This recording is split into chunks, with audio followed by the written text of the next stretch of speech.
बिस्मिल्लाहिर्रहमानिर्रहीम। अस्सलामु अलैकुम वरहमतुल्लाहि वबरकातुहू। मुअज़्ज़ज़ व्यूअर, आपका शुक्रिया। आप अपना इंतहाई कीमती टाइम निकाल कर वीडियो को वॉच करते हैं। जो हमारा टॉपिक गुफ्तगू चल रहा है वो है एनल फिस्टुला के हवाले से। एनल फिस्टुला की अलामात, इसके असबाब, वजूहात साबिक़ा वीडियोज़ में काफ़ी शेयर की है। ये जो एनल फिस्टुला है या एनल फस्तूला के हैं, एनल फस्तूला के हैं, नासूर बगंदर के हैं, मुख्तलिफ़ नाम है। बीमारी एक ही है, एक ही तरह की नहीं होती, लेकिन यानी कि इब्तदाई स्टेज में अलामात और होती हैं, आगे पुरानी होती यानी कि इसकी आगे स्टेज जो होती है वो तब्दील होती रहती है। लेकिन इसकी जो इब्तदाई स्टेज यही है कि मकदेरिया के साथ पाखाने वाली बोटी वाली जगह के साथ साइड में या ऊपर नीचे टांगों के दरमियान यानी कि खारिश, जलन, जल्द का रडनश हो जाना, छोटा सा थोड़ा फिसी बनना, जगह का सख्त हो जाना, अंदर गिल्टी फील होना, इब्तदाई अलामात से बढ़ती यानी कि ये एक ज़ख़म नुमा फोड़ा बन जाता है। ठीक है, नासूर इसलिए इसको कहते हैं कि ये इसकी बिगड़ जाती है शक्ल। जब इसकी शक्ल बिगड़ जाती है तो वो फिर यानी कि थोड़ा सा रिकवरी होने में टाइम लेता है।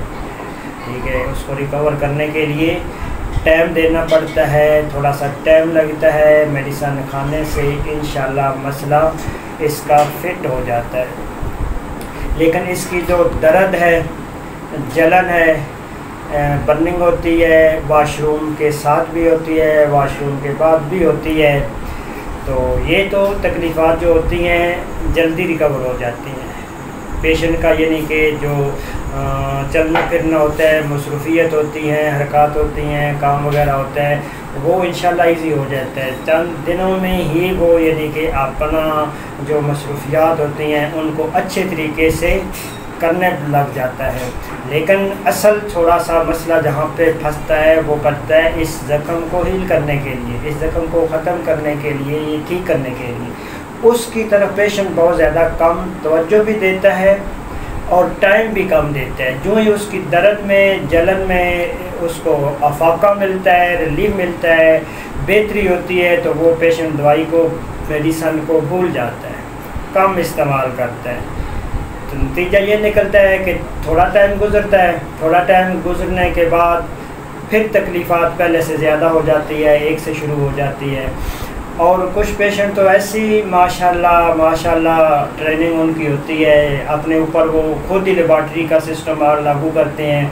थोड़ा सा ठीक होता है ज़ख़म ना, तो फिर वो चेक करते हैं कि पहले मैं चावल खाता था तो ये तकलीफ़ होती थी, अब ये थोड़ी सी आराम मिल गया है, 10-15 दिन की मेडिसिन, महीने की मेडिसिन मैंने खा ली है, तो काफ़ी हद तक अब मेरा चलना फिरना, उठना बैठना ठीक हो गया है।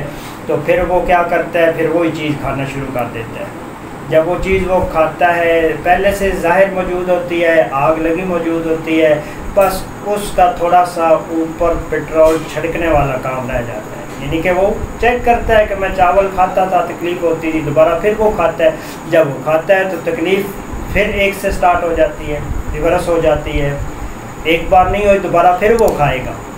एक बार खाने से अगर नहीं हुआ, 2 बार खाने से नहीं हुआ, ऐसे पेशेंट होते हैं ना जो यानी कि थोड़ा सा इब्तदाई स्टेज पे होते हैं, तो उनको यानी कि फिर कुछ दिन वो ही खाना पीना स्टार्ट करते हैं, तो वो ठीक रहते हैं। फिर अचानक यानी कि फिर मसला ज़्यादा हो जाता है, तो नतीजा ये निकलता है कि पहले से तकलीफ़ ज़्यादा हो जाती है। ये बातें आपसे करने का फ़ायदा क्या है?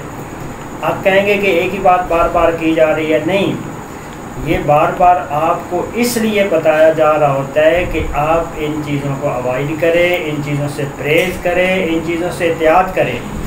यह फिस्टुला वाला मसला आम नहीं होता, नॉर्मल नहीं होता, इंतहाई पेचीदा होता है। इसकी जड़ें रेक्टम एरिया में इंतहाई गहराई तक गई होती हैं और इसका ऑपरेट जो सर्जन करता है वो आम सर्जन का काम नहीं होता। कर तो आम सर्जन भी लेगा, लेकिन उसका नतीजा ये निकलेगा कि वो ऑपरेशन नामुकम्मल होगा, वो ज़्यादा ज़ख़म बन जाएगा, बिगड़ जाएगा ज़ख़म। ये यानी कि आम नॉर्मल सर्जन जिसको यानी कि ऑपरेट उसने नहीं किया तो वो करेगा, तो वो ये काम करेगा।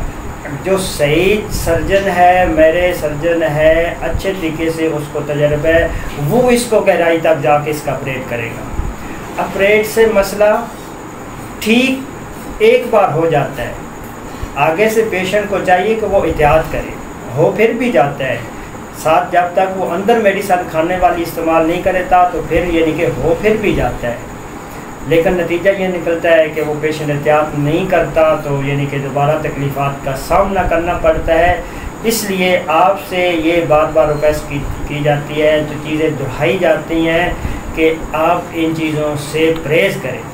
परहेज़ करके इंसान अपनी सेहत को अच्छा रख सकता है, तो फिर कौन सी यानी कि ज़हनी उनको यानी टेंशन बनती है कि अगर मेरी सेहत एक चीज़ खाने से अच्छी होती है तो मुझे वो चीज़ खानी चाहिए, अगर एक चीज़ खाने से मेरी सेहत ख़राब होती है तो मुझे क्या पड़ी है वो चीज़ मैं खाऊं। लेकिन क्या मजबूरी है, इंसान की फितरत ही ऐसी है, इसको जिस काम से रोका जाए ये उधर ही दौड़ता है। ये एक इंसानी फितरत है, और पाकिस्तानी फितरत बिल्कुल ऐन इसके नेचर के मुताबिक चलती है कि पाकिस्तानी कौम को कुछ कहा जाए तो वो उसी की तरफ ही दौड़ेगी। बहरहाल ये चंद ज़रूरी चीज़ें होती हैं, इनसे बचकर इंसान अपनी सेहत को बेहतर रख सकता है। आपके साथ एक दो वर्ग के कम्बिनेशन शेयर करते हैं। दो कम्बिनेशन है, इंतहाई इफ़ेक्टिव है, बेहतरीन काम करते हैं अगर आप इनको अच्छे तरीक़ा से इस्तेमाल कर सकें। मेडिसन अफेक्टिव यानी कि किसी अच्छी कंपनी के लिए, श्वाब जर्मनी के लिए, तो इंशाल्लाह बेहतरीन काम करेगा। आपने नाइट्रिक एसिड, हैपरसल, ग्राइफेटस, ये तीनों मेडिसन इनको मिक्स कर लें, 30 में कर लें, 200 में कर लें, ये आप इस्तेमाल करें और हफ्तावार जो है पैरोजिनम इस्तेमाल करें। ठीक है, हफ्तावार पैराजीनम की एक डोज इस्तेमाल करें। और साथ ये तो 3 मेडिसन है, नाइट्रिक एसिड, हैपरसल्फ, ग्राइफेटस, आप इनको सुबह दोपहर शाम एक एक मेडिसन को भी ले सकते हैं और इन तीनों को मिक्स करके भी इस्तेमाल में ला सकते हैं।